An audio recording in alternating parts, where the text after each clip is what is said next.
Eu quero, em primeiro lugar, agradecer o convite à Maria de Jesus Ávila para participar na Escola de Outono.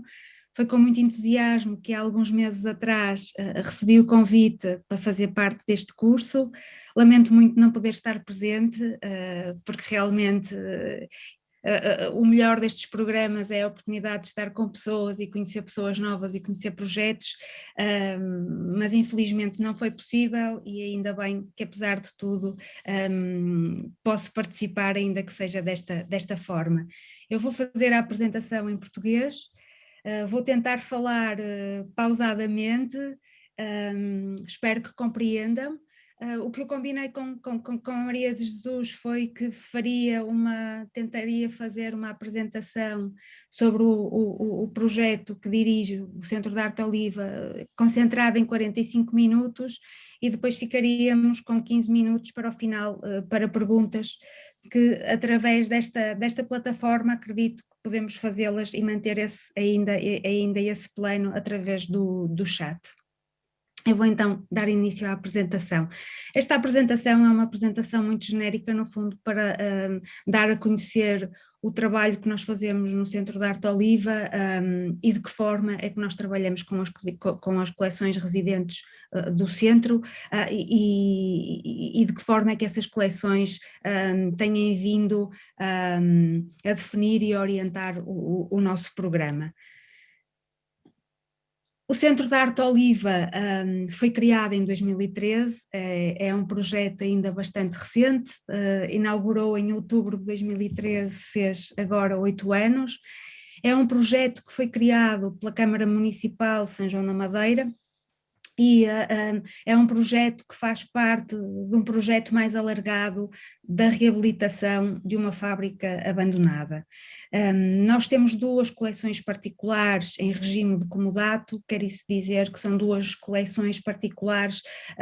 que gerimos em depósito de longo prazo, o que quer dizer que não temos coleção própria, mas que centramos uma boa parte da nossa atividade em torno destes 2 acervos. Fazer um enquadramento geográfico. O Centro de Arte Oliva está situado em São João da Madeira. São João da Madeira é uma pequeníssima cidade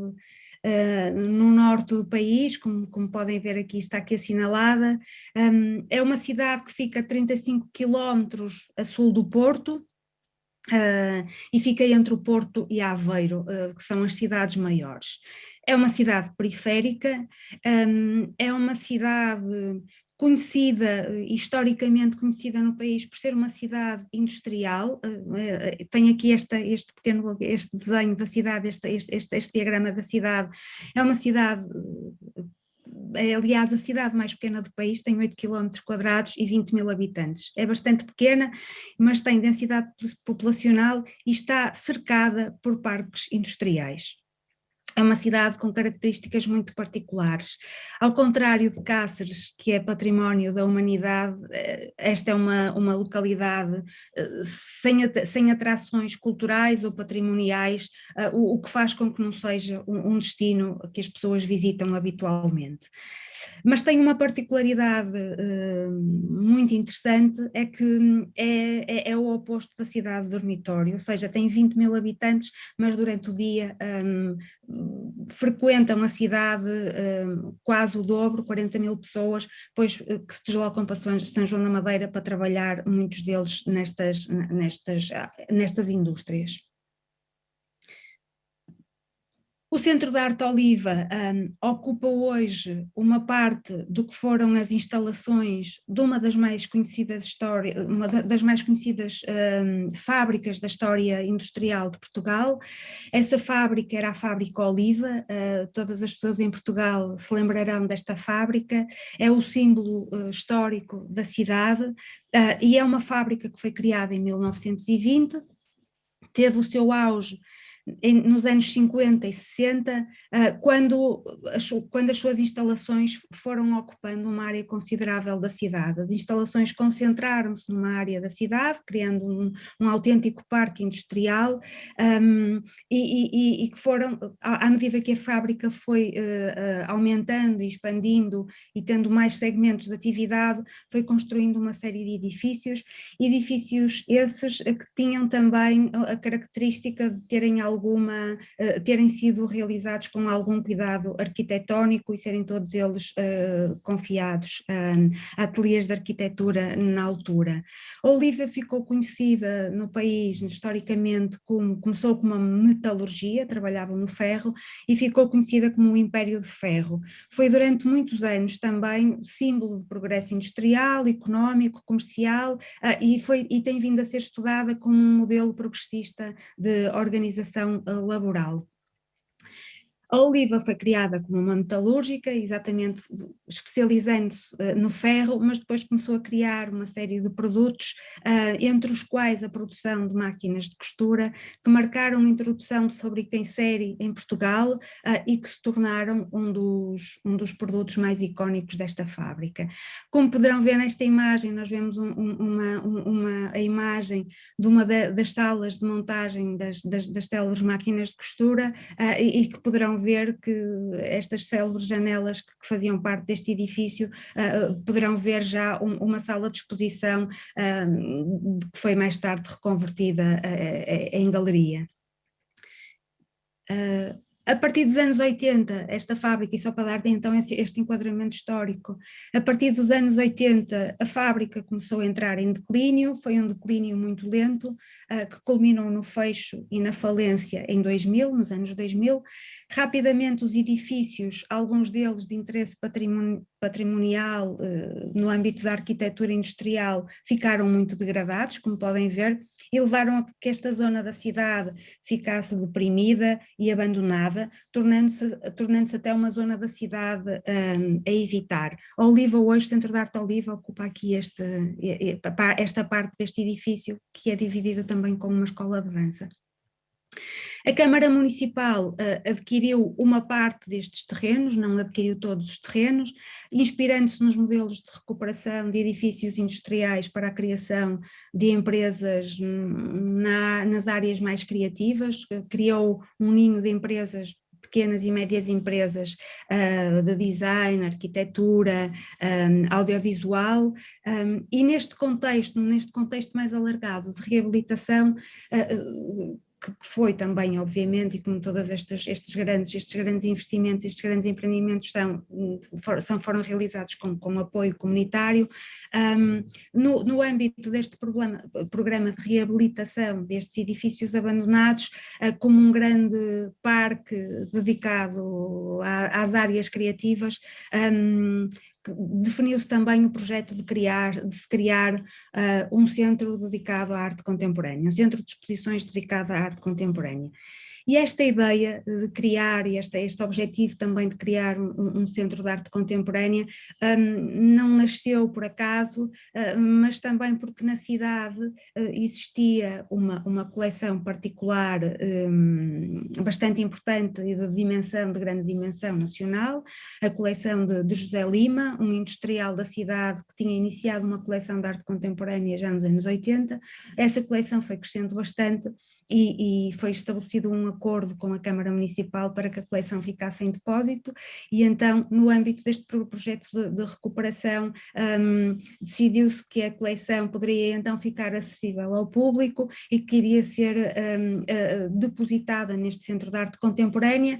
que alojaria a coleção e exibiria a coleção a par de outros projetos de exposição também da arte contemporânea, ou seja, através de exposições temporárias. Após o projeto de reabilitação, foi então criado o Centro de Arte, como um centro de exposições. O Centro de Arte Oliva abriu o centro está organizado em 2 pisos, tem 3 grandes galerias de exposição, cerca de 2.500 metros de área de exposição, o que é uma área considerável, tendo em conta o padrão das galerias municipais em Portugal. É uma área bastante considerável. Eu, aliás, posso mostrar-vos aqui este pequeno slideshow, uma série de vistas de exposição, onde aliás ainda podem ver que é muito presente a arquitetura original da fábrica. Este é o segundo piso.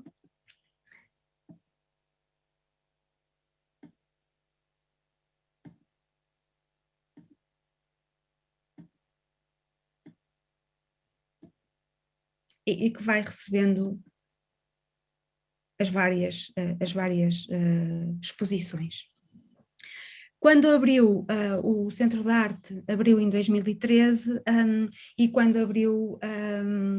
captou também o interesse de outros colecionadores em depositarem aqui as suas coleções. O que veio a acontecer com uma importante coleção de arte bruta, uma coleção de arte bruta criada, fundada em França, e que também tinha sido iniciada na década de 80 e cujos colecionadores estavam a mudar para Portugal por essa data e começaram também então a procurar um local para depositar a sua coleção, que também era tinha uma grande envergadura. Desta forma, o Centro de Arte Oliva passou quase desde o seu início a ter duas coleções residentes, duas coleções particulares residentes, que sendo bastante distintas nas suas orientações de fundação e desenvolvimento, estamos a falar de uma coleção de arte contemporânea com artistas portugueses e internacionais e uma coleção de arte bruta que é bastante específica, mas sendo duas coleções bastante distintas na sua natureza, são bastante semelhantes no relevo e na importância que têm. O objetivo traçado desde o início com estes colecionadores foi o de permitir que estas coleções, o objetivo primeiro foi o de permitir que estas coleções se tornassem acessíveis ao público, mas eu queria salientar que a conjunção num único projeto de duas coleções com naturezas tão distintas não foi planeada quando este projeto foi concebido. E este sublinhado é importante para esta comunicação, como irão ver, porque é a partir das coleções depois que também a própria identidade do projeto começa a ganhar forma.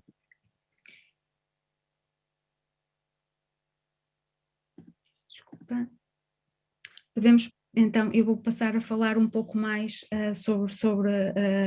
as coleções e descrever as coleções com maior detalhe. Como disse, a coleção de José Lima, que recebeu também o nome da mulher dele, a coleção Norlinda e José Lima, é uma coleção muito importante, é considerada uma das principais coleções particulares de arte contemporânea de Portugal. Ela foi iniciada nos anos 80 e é muito importante pela continuidade do programa de aquisições que este colecionador foi tendo, ou seja, e que é também por isso bastante raro no nosso país. Efetivamente a coleção foi iniciada na década de 80 e as aquisições contínuas e constantes que começaram por artistas portugueses e depois se abriram a artistas internacionais, faz dela de facto um acervo muito importante. É importante também relembrar que na década de 80, quando esta coleção foi iniciada, havia muito poucas instituições públicas em Portugal a dedicarem-se à arte contemporânea ou onde a arte contemporânea pudesse ser vista. Existia a Fundação Carlos de Gulbenkian em Lisboa, no Porto existiam alguns projetos pequenos, como a Cooperativa Árvore, uma cooperativa gerida por artistas, e existiam algumas galerias comerciais, algumas galerias de arte, mas o panorama geral, no que a arte contemporânea e a arte moderna diz respeito, era muito, muito pobre e muito incipiente. Este colecionador, pelas características e pela necessidade da sua profissão, e ele começou a trabalhar bastante jovem,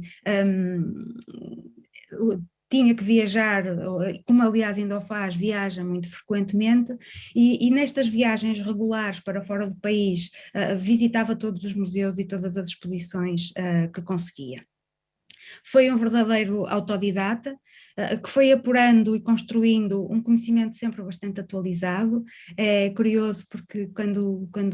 por vezes falamos com ele e em algumas entrevistas, ele refere que começou por visitar os museus mais clássicos, como o Louvre, e começou por visitar esses grandes museus, mas rapidamente começou a interessar-se pela produção artística mais contemporânea. Foram também fundamentais na construção e na construção deste gosto e deste conhecimento, as feiras de arte também que começou a visitar, nomeadamente foi muito importante a proximidade com a Arco, e essa proximidade e essa assiduidade que ele foi tendo com esta feira explica também, como podem ver pelos alguns números neste slide, explica também até um número significativo de artistas espanhóis na coleção. E este número é expressivo porque muitos dos artistas que estão na coleção e que são nomes reconhecidos em Espanha, mas não tanto em Portugal, e que em Portugal, menos do que serem conhecidos, são muito pouco vistos e fazem parte também desta coleção. Dizer ainda que apesar de, obviamente, a coleção foi-se construindo sempre com o programa de aquisições que foi definido pelo próprio colecionador, que se considera bastante impulsivo nas aquisições que foi feito, mas é um facto que a coleção integra obras muito importantes da história da arte, como podem ver pelo exemplo desta vista de exposição, uma exposição realizada em 2017 com a curadoria de Pedro Lapa, em que nesta parte da exposição temos duas obras muito próximas, uma pintura muito particular de Helena Almeida, que não é de todo uma das obras que se reconhece imediatamente a autoria de Helena Almeida, ao lado desta escultura de Solo Witt. E as aquisições efetivamente não são assim tão impulsivas, e uma boa parte delas é planeada. A parte da coleção que está no Centro da Arte Oliva, pois o Centro da Arte Oliva não tem toda a coleção, há obras que o colecionador não levou para este regime de comodato, para este depósito, e que tem também a ver com uma conciliação exatamente de quais são as obras que interessa ter no Centro de Arte. A parte da coleção que está hoje em depósito no Centro de Arte Oliva é composta por cerca de 1.250 obras, da autoria de cerca de 500 artistas. Mais de metade desses 500 artistas são artistas portugueses, e é quase outro tanto de artistas internacionais, naturalmente com uma maior expressão de artistas europeus, nomeadamente bastantes artistas espanhóis, franceses, alemães, mas também com bastantes artistas dos Estados Unidos da América, e também bastantes africanos, sobretudo em aquisições mais recentes. Devo dizer também, no que diz respeito à arte portuguesa, há um núcleo muito importante e muito significativo da arte portuguesa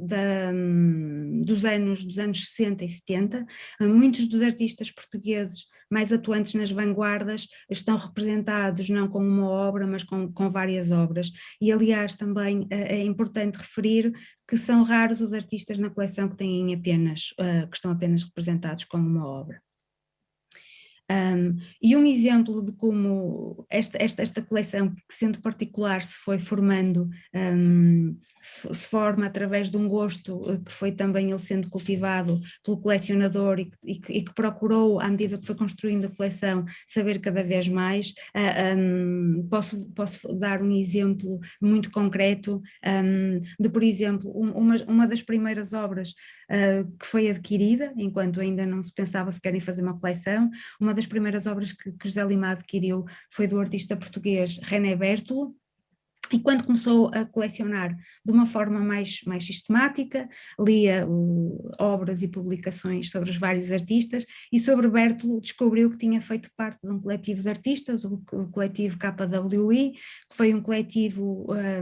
artístico que se formou, como muitos artistas portugueses, mas em França, no final dos anos 50, era formado por artistas tão importantes como René Bertolo, Lourdes Castro, o António Costa Pinheiro, o João Vieira, o José Escada e o Gonçalo Duarte, mas também também por artistas internacionais como o Christ ou o alemão Jan Voss. E quando descobriu que existia este grupo e que tinha uma obra de René Bertold, tomou para si como plano de aquisição adquirir e incorporar na coleção obras de todos os artistas que tinham feito parte deste grupo. E, por exemplo, o mesmo fez em relação ao grupo El Paso, de Espanha, do qual não tem obras de todos os artistas, mas tem obras de uma parte significativa, como Luís Feito, Rafael Canogar ou António Saura. E isto são exemplos que nos mostram exatamente como é que a coleção se foi construindo, que não é, as coleções particulares nunca se formam como as coleções de museus públicos, mas há sempre parâmetros e métodos de aquisição onde há um planeamento. E nesta coleção isso acontece. Mas é também de referir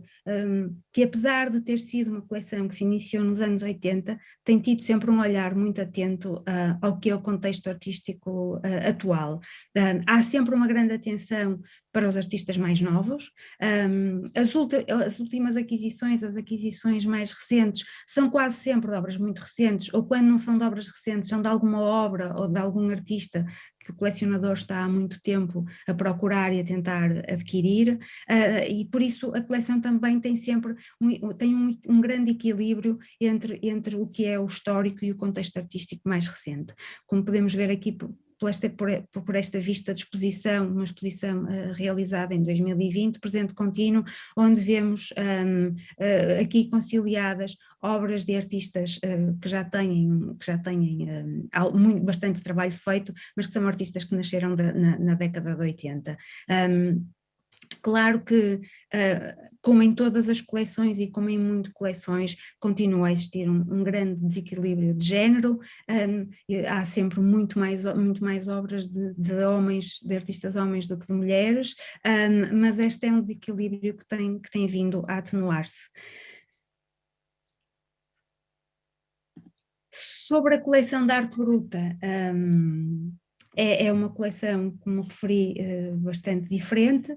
A coleção que tem o nome de Tregas San Silvestre, que também é uma conjunção do nome dos dois colecionadores, é um acervo de arte bruta, ou se preferirmos a categoria de arte outsider, e tem um número de obras bastante aproximado ao da coleção de arte contemporânea e também foi iniciada em 1980.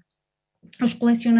colecionadores viveram uma grande parte da sua vida em Paris, onde geriram uma galeria dedicada a artistas autodidatas e começaram então a especializar-se para a sua coleção particular na arte bruta. As coleções de arte bruta são bastante raras mundialmente, naturalmente há sempre muito mais museus dedicados e coleções, sejam públicas ou privadas, há muito mais coleções dedicadas à arte que não é deste domínio, deste território, mas efetivamente são poucas as coleções com este foco tão específico. A coleção que temos em depósito é reconhecida como uma das mais importantes da Europa, pela sua dimensão, pela importância dos artistas que estão representados, porque exatamente reúne todos os nomes dos clássicos da arte bruta, mas tem também vindo a adquirir artistas mais recentes e que são provenientes de todas as geografias. Naturalmente não tem um foco tão grande em arte portuguesa, onde também tudo isto é bastante mais difícil, não é, de aferir. Para não continuar a falar sobre arte bruta, porque nem sempre esta é uma expressão, esta é uma categoria que nos traz alguns problemas. A expressão arte bruta foi criada em 1945 pelo artista Jean Dubuffet. Não é por acaso que Jean Dubuffet se começa a interessar por um tipo de obras no rescaldo da Segunda Guerra Mundial. Há de facto, a arte bruta está muito associada a uma produção artística que geralmente é produzida por pessoas que não têm formação artística, não têm formação artística, como não fazem parte dos circuitos estabelecidos do mundo da arte. Também é comum associar-se à arte bruta a uma arte que está, ou à produção de imagens ou de objetos que são decorrentes sempre ou de traumas ou em que o subconsciente, são sempre produções em que o subconsciente tem um papel muito ativo e determinante, e que origina e catalisa essa produção. Dubuffet via nestes criadores, Dubuffet foi aliás um teórico da contracultura, via no mundo da arte convencional, achava que no mundo da arte convencional o verdadeiro sentido artístico, a verdadeira pulsão artística se tinha perdido, e encontrou nestes criadores que depois designou e que associa a este universo da arte bruta, via nestas criações uma forma de arte, se quisermos, mais pura. Ultimamente, claro que esta designação é uma designação, como todas as designações, elas são criadas e depois nós é que temos que as desmontar.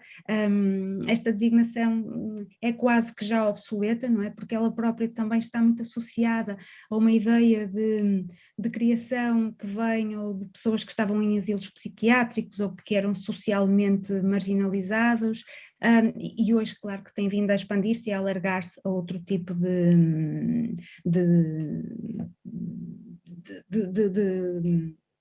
como dizer, tem vindo a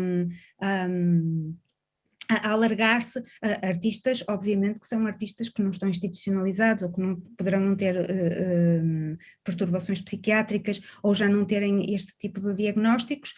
mas que são pessoas que de alguma forma estão distantes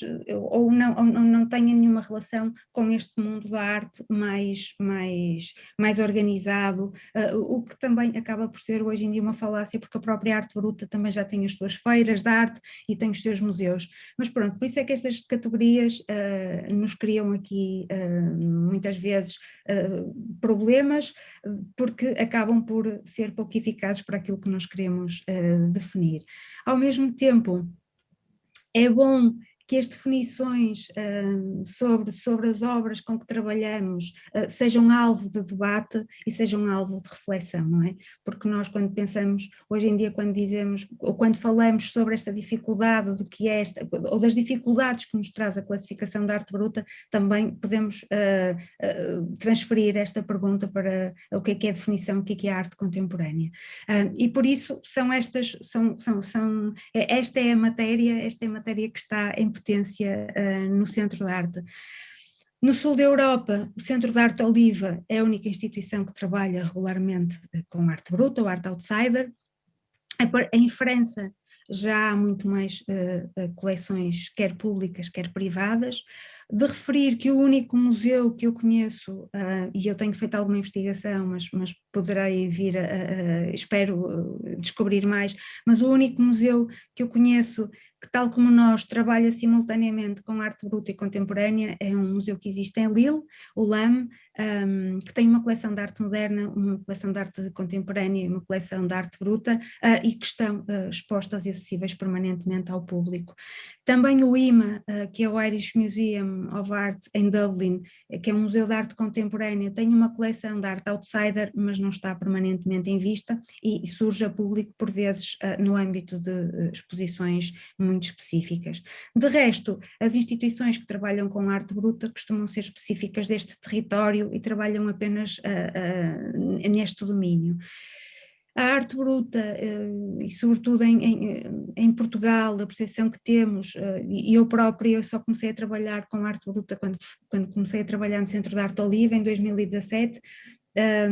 para mim, até essa data, a arte bruta era uma pequena nota de rodapé na história da arte, e efetivamente é um território que tende a ser pouco conhecido do público geral, mas também do próprio público iniciado na arte, e é geralmente desvalorizada. E eu penso que esta desvalorização não é alheio o facto de existirem menos museus, mas também existir muito menos produção teórica e muito menos investigação sobre estes artistas, e por vezes até haver por vezes ter essa sensação que os próprios discursos de muitos dos museus que trabalham com arte bruta e arte outsider tendem a manter uma ideia mais ou menos obscura sobre este tipo de produção. Mas felizmente esta é uma situação que tem vindo a reverter-se nos anos mais recentes. Há cada vez uma abertura maior dos curadores e até de instituições consagradas e dedicadas à arte contemporânea incorporarem este território que ainda está, apesar de tudo, pouco explorado e estudado. De referir que foi muito importante quando em 2013 a Bienal de Veneza apresentou a obra de vários artistas de arte bruta e arte outsider a par dos outros artistas. Nesse ano a Hayward Gallery com o seu curador Ralph Rugoff, curador e diretor, que foi também o último curador o último curador da última Bienal de Veneza, também realizou uma grande exposição de arte bruta. Ainda este ano o Centro Georges Pompidou recebeu uma grande doação de uma coleção de arte bruta francesa bastante importante, e por isso isto tem estado cada vez mais a acontecer, ou seja, este tem sido também um tipo de produção artística que começa cada vez mais a entrar nos museus dedicados à arte contemporânea, não é? Porque também são bastante elásticos. Em Portugal, muito do trabalho que tem vindo a ser desenvolvido no âmbito da arte bruta deve-se também em boa parte ao projeto do Centro de Arte Oliva, porque pelo facto de ter esta coleção e a tornar também acessível ao público, mas também aos estudantes e investigadores, tem contribuído para a produção de alguma investigação e alguma produção teórica sobre este tipo de produção artística. Por isso, como eu referi anteriormente, quando o projeto Centro de Arte Oliva foi criado e foi pensado originalmente, não estava previsto que existissem duas coleções, mas estava apenas prevista a residência de uma coleção de arte contemporânea, e com a integração desta coleção de arte bruta, ainda que tenha sido logo no início do projeto, o projeto abriu em 2013 e em 2014, logo no início, a coleção já estava no Centro de Arte. Embora esta integração tenha sido logo no início, ela veio transformar muito este projeto e o que tinha sido inicialmente planeado, porque inicialmente, quando se acolheram estas duas coleções, o principal objetivo era o de as tornar acessíveis ao público, mas não faz sentido que uma instituição trabalhe com duas coleções como se fossem entidades completamente separadas. Elas têm a sua unidade, elas têm a sua identidade, mas a partir do momento que estão sobre o mesmo teto e sobre o mesmo projeto, foi preciso começar a pensar de que forma é que elas podiam ser conciliadas e não olhar para isto como um problema, mas olhar para isto como uma situação que potencia muitas possibilidades. De facto, faz com que o Centro de Arte Oliva possa estar permanentemente e se tenha situado, isto até ajudou a criar a identidade do próprio projeto, a identidade e a singularidade do próprio projeto, e que nos faz permanentemente estar a pensar sobre o que é que une, o que é que separa estas obras, de que forma é que estes territórios são tão distintos, de que forma é que eles se aproximam, que interações existem entre estes dois tipos de artistas, porque existem, e é sempre muito enriquecedor perceber de que forma é que alguns artistas, por exemplo, como todos nós sabemos, Paula Rego é um nome mais conhecido, de alguém que foi bastante inspirado e alimentado pelas produções de artistas de arte bruta, nomeadamente do Henry Darger, que foi quem está na base da sua série tão famosa dos anos 80 das Vivian Girls, mas exatamente ter aqui estes dois domínios que nós começamos a aproximar e a perceber de que forma é que a coabitação destas duas coleções podia alargar as nossas definições e os nossos conceitos sobre o que é a natureza e a complexidade da produção artística. E então foi a partir deste encontro pouco provável entre estas duas coleções que definimos a identidade e a missão do Centro de Arte. A identidade de um lugar que nos obriga a pensar permanentemente sobre as categorias e as classificações artísticas, a tentar desmontá-las, a pensar no Centro de Arte como um lugar onde não há categorias ou valores imutáveis, mas antes como um lugar de transferências e interrelacionamento, e que é favorecido por este encontro e que depois extrapolamos para a restante programação, porque a nossa programação não se concentra especificamente nas exposições das duas coleções. E assim, desta forma, todo o programa de exposições e atividades, mesmo que está para além das coleções, está interligado por esta identidade e por esta abertura que queremos que seja o que defina o Centro de Arte Oliva. O que nos leva ao nosso programa de exposições. As coleções residentes, estas duas coleções residentes, a coleção Nordinda e José Lima e a coleção Tregas São Silvestre, estão permanentemente acessíveis ao público através de exposições temporárias. Todas as exposições no Centro de Arte são temporárias, não temos exposição permanente. São exposições temporárias de média duração, duram cerca de 6, 7 meses, geralmente são convidados curadores independentes e externos para comissariarem os projetos de exposição e o que faz com que existam sempre novas perspectivas e interpretações das coleções. E a natureza das exposições vai sendo sempre por isso, também por causa disso,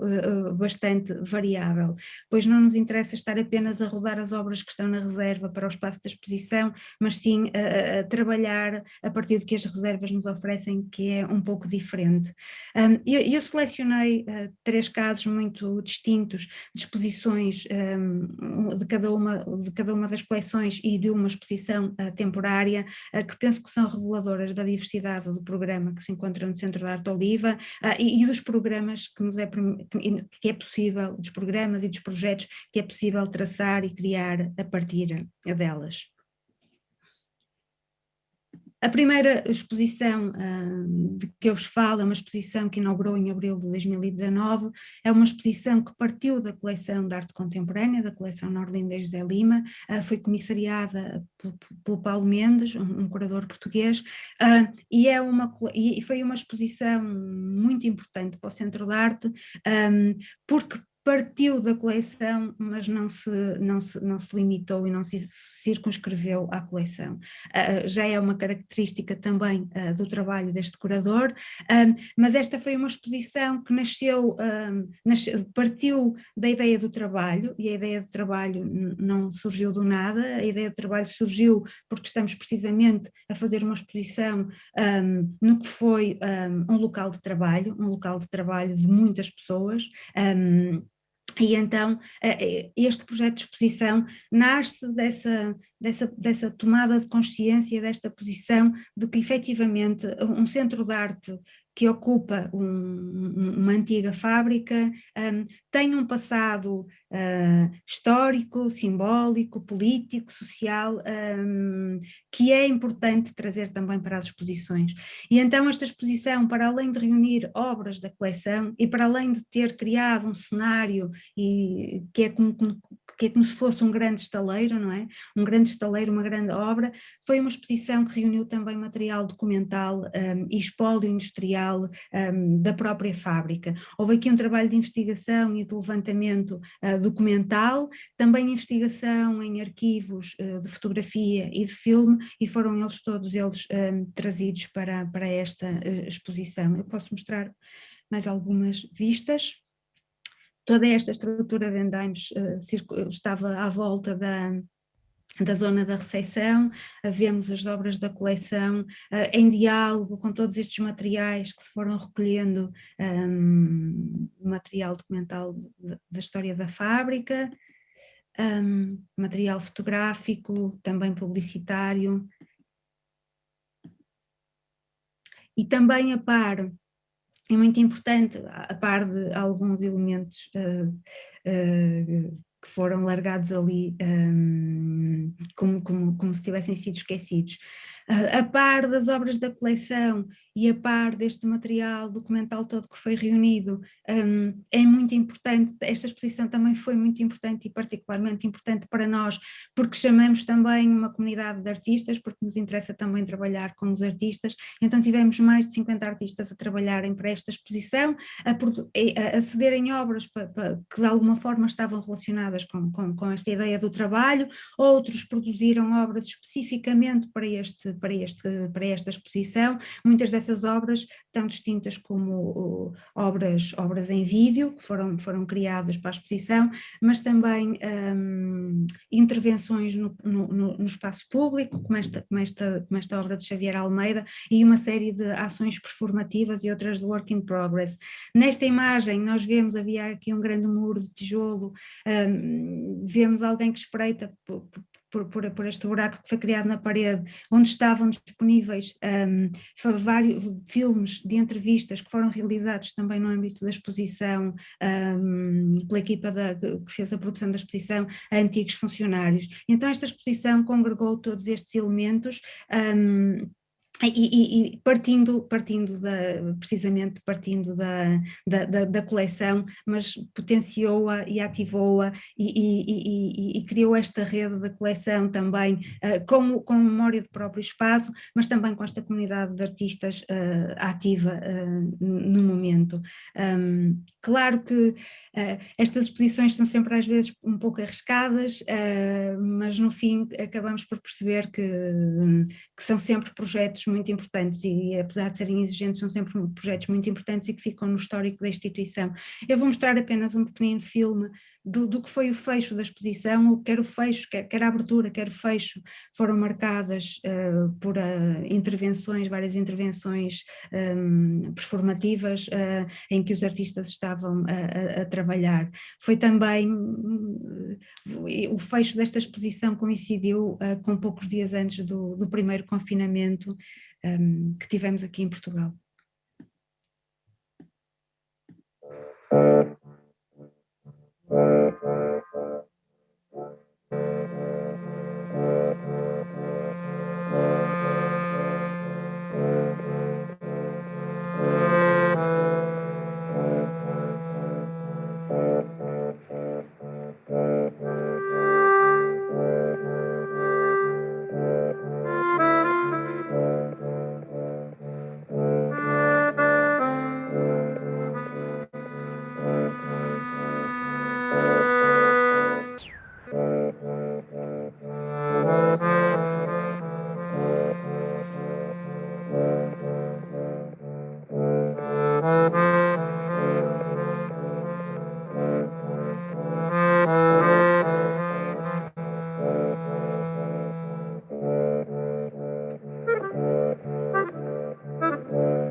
Já uma outra exposição muito diferente desta e que já foi feita pós primeiro confinamento, é uma exposição que foi feita a partir da coleção de arte bruta, intitulada Sereno Variável e que tem curadoria de Antónia Gaeta. Já esta exposição foi realizada exclusivamente com obras da coleção, mas trago-vos esta exposição também porque ela dificilmente seria uma exposição realizada num museu apenas dedicado à arte outsider, porque trabalhamos com uma curadora que habitualmente trabalha com arte contemporânea que trabalha com arte contemporânea e comissaria exatamente vários projetos de exposição com artistas contemporâneos com quem trabalha, mas também que é uma curadora que tem uma particularidade porque é muito conhecedora da história da arte mais clássica e mais antiga. E o que se conseguiu nesta exposição Sereno Variável, porque eu também poderei mostrar aqui algumas imagens da exposição, o que se conseguiu nesta exposição foi uma pouquíssima convencional também e, a meu ver, muito rica exposição sobre as possibilidades do retrato e da figuração humana. Esta exposição nasceu da ideia de se fazer uma exposição a partir da coleção de arte bruta que se concentrasse, que partisse desta categoria muito tradicional da história da arte, que é do retrato e da autorretratação, mas vendo o que é essa categoria tão tradicional e que tantos séculos tem, de que forma que ela foi tratada pelos artistas deste domínio. E efetivamente o que nós vemos é que esta exposição, e este também é sempre uma preocupação e o que perseguimos sempre, é que as exposições de facto devem dar a conhecer coisas que não eram conhecidas antes, e acrescentar assim novos contributos, seja a história da arte, seja as obras que as pessoas e que os visitantes do Centro de Arte possam ver. E então o que eu penso que com esta exposição se conseguiu foi um espectro muito mais alargado das imagens que existem da figuração humana e que no caso desta exposição vão do extremo ao bizarro, ao simbólico e até ao abstrato e ao quase poético. E esta exposição também, mas como poderão ver no pequenino vídeo que eu também vou passar da curadora a falar sobre este projeto, nasce também, é inspirada na estrutura de um jardim mitológico renascentista que são os Jardins de Bom Marzo.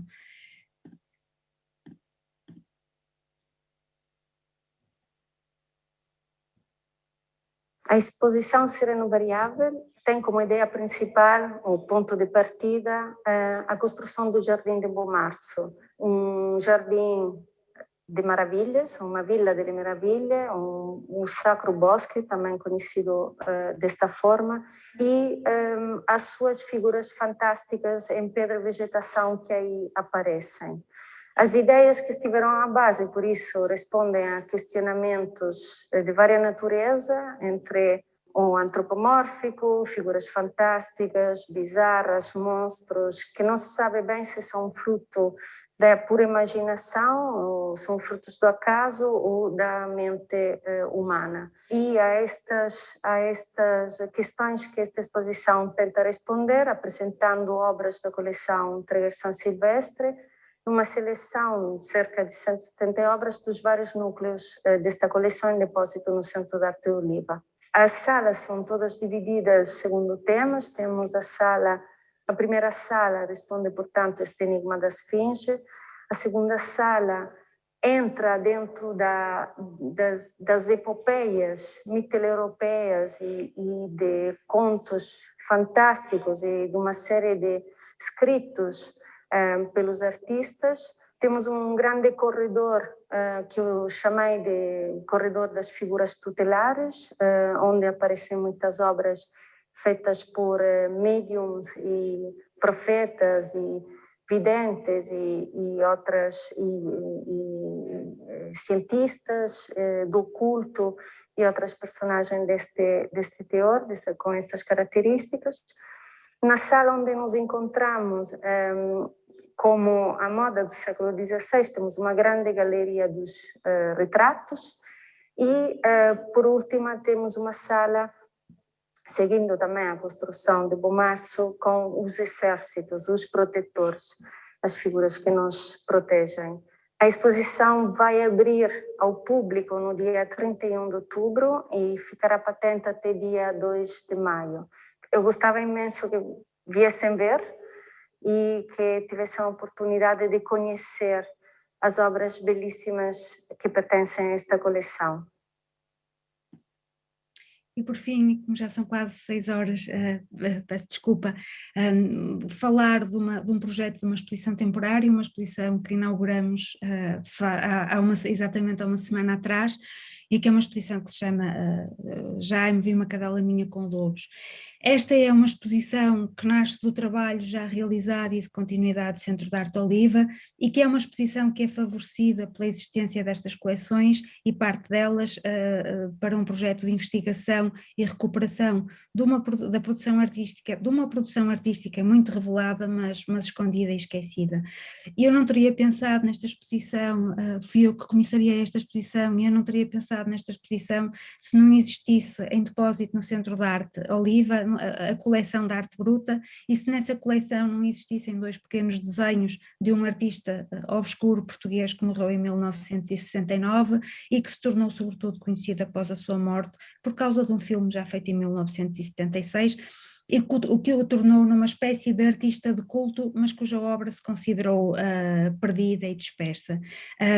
Este é um autor que se chama Jaime Fernandes, precisamente que viveu quase toda a sua vida num hospital psiquiátrico em Lisboa, morreu, começou a desenhar de uma forma muito intensiva e dedicou-se à prática do desenho nos últimos anos da sua vida, viveu toda uma vida completamente anónimo, até que em 1976 um dos mais importantes realizadores portugueses, António Reis, fez uma obra que é uma obra cinematográfica de culto, que é o filme que se chama Jaime, em que parte exatamente dessa obra. O artista já tinha morrido há alguns anos atrás, e que nos fala dessa obra. E como este filme tem um estatuto de culto, Jaime também, o próprio artista, adquiriu este estatuto de culto, mas ficou sempre nesta obscuridade, e efetivamente os colecionadores desta coleção conseguiu incorporar 2 desenhos deste artista, e daí nasceu a ideia de, e se fizéssemos uma exposição e se fôssemos procurar os desenhos que existem, e então este projeto resulta de uma investigação e de localização desenvolvida ao longo obviamente ao mesmo tempo que fomos desenvolvendo outros projetos, mas de localização destes desenhos e desta obra, e conseguimos localizar 50 desenhos, temos 42 na exposição. A par da investigação, identificamos também arquivos fotográficos e recuperamos arquivos fotográficos que nos permitem ter acesso, como vemos nesta imagem, a desenhos também, alguns deles que estão na exposição, mas a desenhos que desapareceram, e então, e assim conseguimos dar corpo e tornar visível esta obra que esteve escondida durante tantos anos, mas que tinha esta espécie de aura de culto, que alimentava uma ideia de que era uma obra que se tinha perdido. E exatamente esta exposição não reúne apenas os desenhos, mas reúne também uma série de elementos documentais, como no caso as imagens e as fotografias que foram recuperadas, como também apresenta o próprio filme. Não queria deixar, e vou terminar,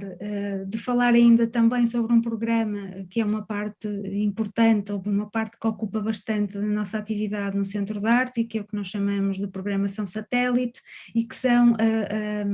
as exposições que ocorrem fora do Centro de Arte Oliva e que são feitas exclusivamente com obras das coleções que temos em depósito. A partir do momento que entrou em funcionamento, as coleções tornaram-se cada vez mais visíveis e são bastante solicitadas para empréstimos pontuais, pouco numerosos, mas tornaram-se cada vez e crescentemente mais solicitadas para se criarem exposições a partir destas coleções.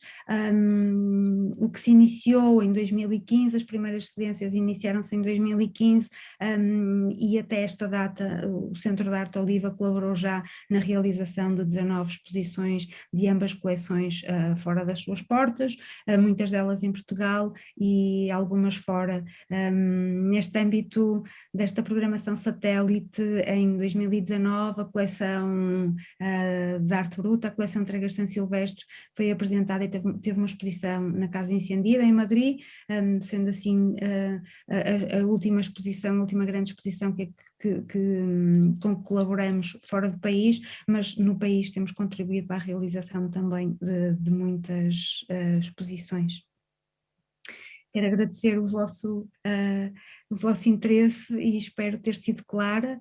Não sei se existem dúvidas ou poderíamos falar mais, e se é possível através do bate-papo. Fico a aguardar. Obrigada.